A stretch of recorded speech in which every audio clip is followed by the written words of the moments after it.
Here's a question that has quietly haunted archaeologists for decades. The single most important thing humans ever did, the decision that gave us cities, kings, writing, and everything you see around you, might have been made not because we were hungry, but because we wanted to throw a party. The invention of farming. The moment our ancestors stopped wandering and started planting seeds. We've always told ourselves this was an obvious, brilliant upgrade. But the deeper you dig, the stranger it gets. Because for the people who actually did it, farming may have been a terrible deal. So why did we do it? One of the most intriguing answers anyone has ever proposed is, honestly, kind of hilarious. We may have done it, at least partly, for the beer. Let's start with the puzzle, because most people have never even realized there is one. The story we all learn goes like this. Once, humans were hunter-gatherers, roaming around, scraping by, never sure where the next meal was coming from. Then, one glorious day, somebody figured out you could plant seeds, grow your own food, settle down, and live happily ever after. Farming, in this telling, is just common sense, an upgrade, a no-brainer. But when archaeologists actually studied the bones and the evidence, they found something that turns this whole story on its head. The first farmers may have had it worse than the hunter-gatherers who came before them. Sit with that, because it's genuinely surprising. Hunter-gatherers often had a varied diet, dozens of different plants and animals, which meant good nutrition. And they didn't work themselves to death. Studies suggest many foraging peoples spent only a handful of hours a day getting food, and the rest, resting, socializing, making things. Now compare that to early farming. Back-breaking labor, dawn to dusk, planting, weeding, hauling water, grinding grain. A diet that suddenly narrowed to 1 or 2 crops, which meant worse nutrition. Living packed together with animals and waste, which bred new diseases. The skeletons of early farmers often show they were shorter, sicker, and more worn down than their free-roaming ancestors.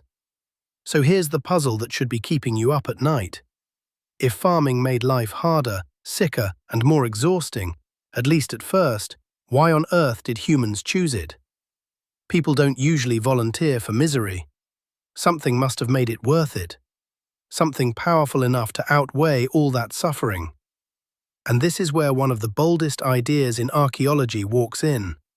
It goes back to a famous gathering of scholars in the 1950s, where an archaeologist named Robert Braidwood asked a question so cheeky it became legendary.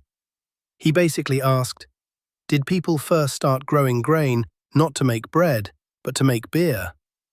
At the time, it sounded like a joke, but the idea refused to die. And to see why, we have to travel to a hillside in southeastern Turkey, to a place that has completely rewritten what we thought we knew about the dawn of civilization. A place called Göbekli Tepe. Göbekli Tepe is staggering. Massive carved stone pillars, some taller than a person and weighing many tons, decorated with animals and strange symbols, arranged in great rings. And here's the part that breaks your brain. It was built more than 11,000 years ago by people who, as far as we can tell, were still hunter-gatherers. No pottery, no metal, no writing, no farming. For a long time, we assumed monuments like this came after civilization, after farming gave people surplus and free time. Göbekli Tepe says no. The temple came first.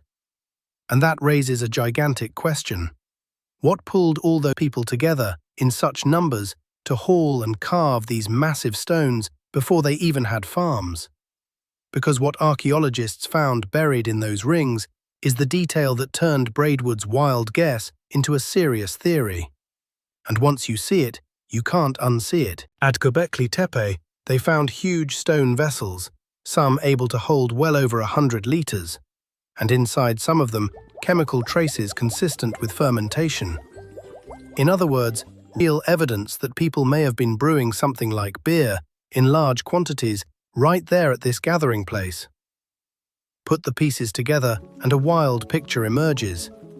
Imagine groups of hunter-gatherers traveling from far and wide, coming together at this sacred hill, not just to worship, but to feast, to eat, to celebrate, and quite possibly to drink. Great communal feasts that bonded strangers together and gave people a reason to cooperate on a scale never seen before. And to throw feasts like that, again and again, you need a lot of grain, reliably, in one place. You can't just hope the wild plants cooperate, so you might start, just maybe, tending those wild grains, encouraging them, planting them near your gathering site. And right next to Göbekli Tepe, in those very hills, is one of the places where wild wheat was first domesticated. The feast, the theory goes, may have helped give birth to the field. Now I want to be straight with you, because this matters. This is a hypothesis, not a settled fact. Not everyone agrees, and the evidence isn't a closed case. The shift to farming was surely driven by many things at once: climate changes, growing populations, and yes, the simple need for food. Nobody is saying our ancestors got drunk and accidentally invented civilization. But the deeper idea underneath it is what's so powerful, and that idea has real support. That the desire to gather, to feast, to belong, may have been just as important a force in human history as cold, practical hunger. That we may have built the foundations of the modern world not only to survive, but to be together. And here's the modern echo, and once you see it, you'll see it everywhere. We still do this. We still bond over shared food and drink in a way that goes far beyond nutrition. The most important moments of human connection in your life almost all happen around a table or with a glass in hand. Weddings, holidays, birthdays. Let's grab a drink sometime. Come over for dinner. We don't invite someone we want to get closer to over to silently chew nutrients. We feast with them. The meal, the toast, the shared drink, these are still the glue that turns strangers into friends and individuals into a community. The same instinct that may have pulled hunter-gatherers to a hilltop 11,000 years ago is the one that makes you want to celebrate good news over a meal. But let's go to the deepest layer, because this story flips something fundamental about how we see ourselves. We love to imagine that human progress is driven by logic, by need, by the cold, rational pursuit of survival. The serious stuff, and the playful stuff, the parties, the rituals, the celebrations, we file those away as luxuries, the fun extras that come after the real work is done. But what if we've had it backwards? What if some of the most important leaps our species ever made weren't driven by the serious need to survive, but by the joyful need to come together? What if the party wasn't a reward for civilization, but one of the reasons we built it? There's something deeply hopeful in that. It suggests that connection, celebration, belonging aren't just decorations on top of human history. They might be load-bearing walls. So the next time you raise a glass with people you love, Cheers! remember you might be taking part in the oldest and most powerful human tradition of all. The gathering, the feast, the thing that may have coaxed our restless ancestors to put down roots, plant the first seeds, and accidentally build the entire world we live in now. Not out of hunger, out of the simple, stubborn, beautiful human need to be together. If you enjoy stories that flip the obvious explanation on its head, you're going to love it here, so think about subscribing. And here's my question for you today. What do you think really tipped our ancestors into farming?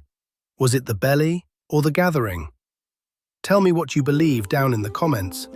I'll see you in the next one.